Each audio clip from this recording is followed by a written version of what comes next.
আসসালামু আলাইকুম ভিউয়ার্স, সবাই কেমন আছেন? আশা করি ভালো আছেন। তো আমি আমার ছাদ বাগানে চলে আসলাম। সুন্দর একটি ছাদ বাগান, ছোটোখাটো আমার।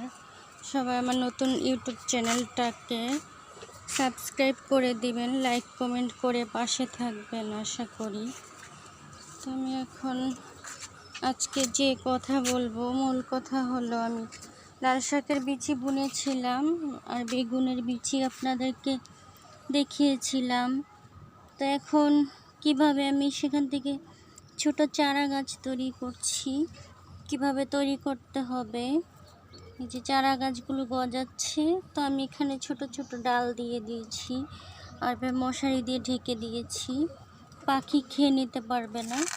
এভাবে করে কিন্তু চাইলে আপনারাও চারা তৈরি করে নিতে পারবেন। তো এভাবে করে আমি চারা তৈরি করে নিচ্ছি। তো এই চারাগুলো যখন বড় হয়ে যাবে, লাল শাকের বিচি বুনেছি আর বেগুনের বিচিগুলো আমি বড় হলে আমি চারা গাছগুলো অন্য জায়গায় লাগিয়ে দিব। তো আমি 3টা জায়গায় দিয়েছি সুন্দরভাবে মশারি দিয়ে ঢেকে। তো এভাবে চাইলে আপনারাও করে নিতে পারেন।